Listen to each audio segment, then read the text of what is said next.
I'm not part of the club. And a lot of you listening to me right here, right now, you're not part of the club either. That voice you just heard is Ice Cube, a figure known for speaking bluntly regardless of consequences, and that single sentence he delivered carried more weight than most people realize. It wasn't just a casual remark. It reflected years of tension with powerful industry systems, and according to the narrative, it came with real personal and professional costs that aren't immediately visible to the public. Now, Oprah is limited in the context of the files, but there is clear collusion between Oprah and Jeffrey Epstein. The mention of Oprah, Epstein, and collusion in the same breath is framed as something controversial, three elements that mainstream conversations rarely connect directly. The implication being pushed here is that certain topics are avoided or filtered in major media spaces, especially when they involve powerful individuals and sensitive allegations. I've been excluded on Oprah, On Oprah? On Oprah. Ice Cube's repeated exclusion from major platforms raises questions in this narrative about why someone with his influence would be consistently left out. It connects his experiences with broader claims involving Hollywood gatekeeping, references to Epstein-related documents, and other high-profile controversies. However, it's important to separate documented facts from speculation. Many of these connections are interpretations rather than proven links. I'm not part of the herd. I'm not part of the go along to get along gang, so to speak. So, I'm an outsider. Being labeled an outsider is presented as both a consequence and possibly a form of protection. The idea is that distancing from powerful media systems might come at a cost, but it could also mean avoiding deeper entanglements. Ice Cube's difficulty accessing mainstream platforms is framed as intentional exclusion rather than coincidence. I tried to go on The View. They didn't have me on The View. Why? Well, a few of the guests just really didn't like where I was coming from. So, or a few of the hosts, So that's what I was told by the producers. Examples like the barbershop film promotion are used to reinforce the idea of selective visibility, where projects succeed publicly, but key figures behind them are left out of major exposure opportunities. The repetition of these situations is presented as evidence of controlled access rather than random oversight. I'm talking about the club of gatekeepers that we all got to deal with. You know who they are, and they definitely know who they are. The concept of gatekeepers is central here, people or systems that allegedly control visibility, narratives, and career trajectories in entertainment.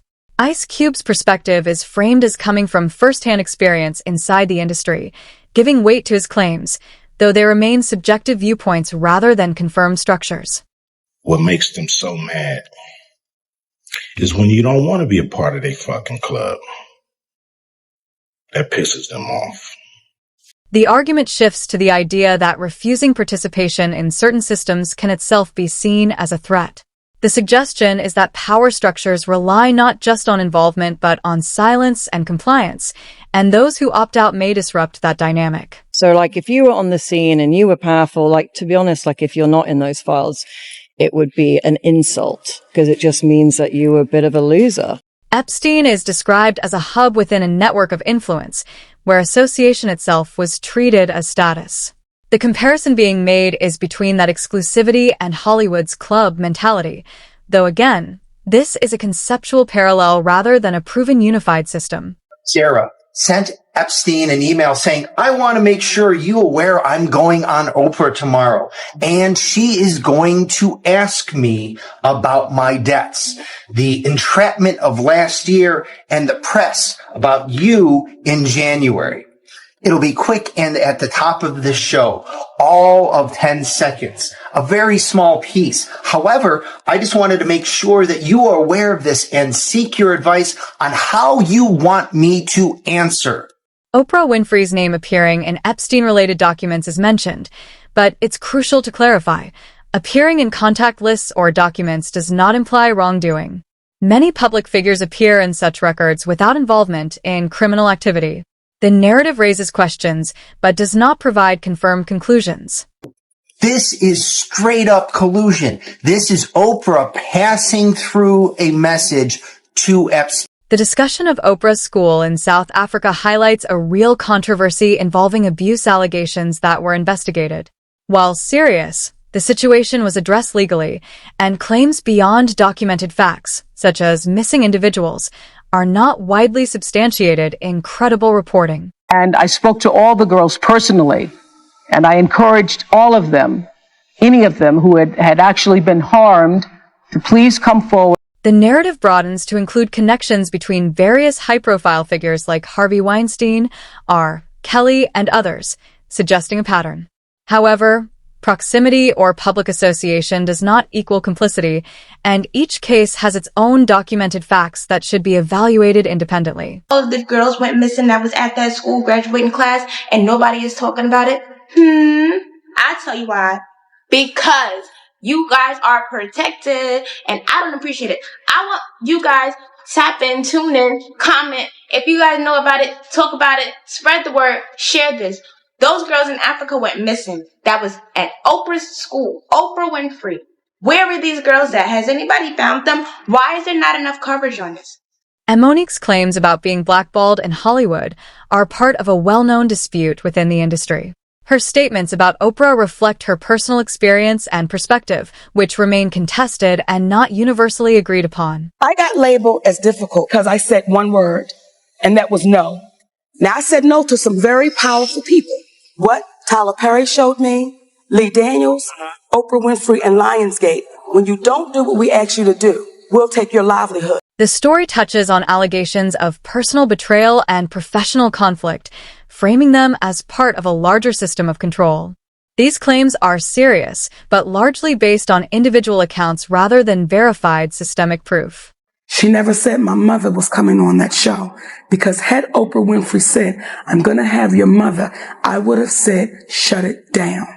I don't need the world seeing how greedy my mother is. Issues like pay disparity in Hollywood are real and documented across the industry.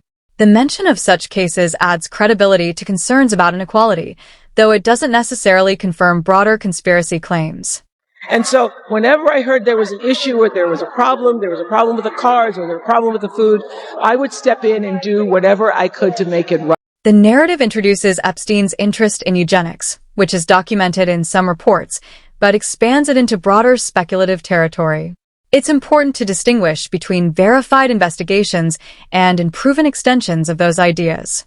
You called her the help. Yes. And so I can see how that could be a little contradictory in saying, I love my sister, she's been dope, but she's been the help for all these years. Yes. Epstein's death and the circumstances surrounding it remain controversial and widely questioned.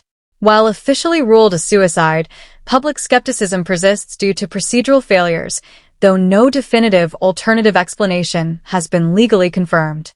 Your favorite artist has been practicing rituals in a satanic cult where they take babies from other countries and mutilate and kill them as a form of blood sacrifice to their god. Dave Chappelle's departure from a major deal is framed here as resistance to systemic pressure. While he has spoken about industry discomfort, interpretations of his decision vary widely. According to an FBI record, Epstein was possibly about to cooperate with the feds right before he died. That on July 29, 2019, his lawyers and the federal prosecutors in this case, in very general terms, discussed the possibility of a resolution of the case and the possibility of the defendant's cooperation. Cooperation's key. The idea of a golden trap suggests that success in Hollywood comes with hidden conditions. This reflects a broader critique of the entertainment industry, though it remains a perspective rather than a universally accepted fact. I feel like in a lot of instances, I was deliberately being put through stress. And they do what's called a salt trap. I didn't know this. Apparently baboons love salt. Okay. So they put a lump of salt in a hole and they wait for the baboon.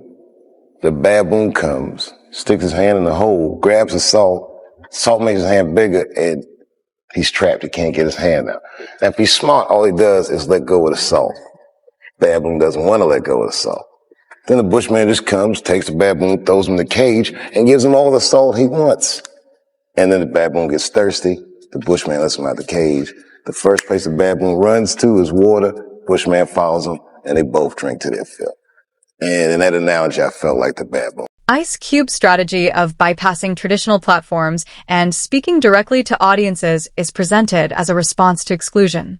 This reflects a growing trend where creators use alternative media to control their own narratives. I do to deal with these gatekeepers. Well, what I'm going to do is go on the Gatekeepers podcast tour.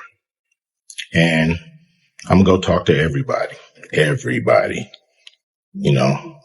and get a chance to get my message out to the people. Be able to let people hear from me, and you might agree, you might not, but the important thing is, for me to go on these platforms, say what I feel about what I think. And,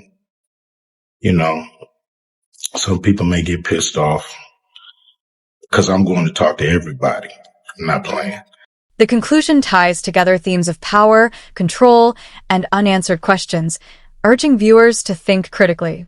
While it highlights real controversies and industry criticisms, many of the connections presented are speculative and should be approached with caution, separating verified facts from interpretation.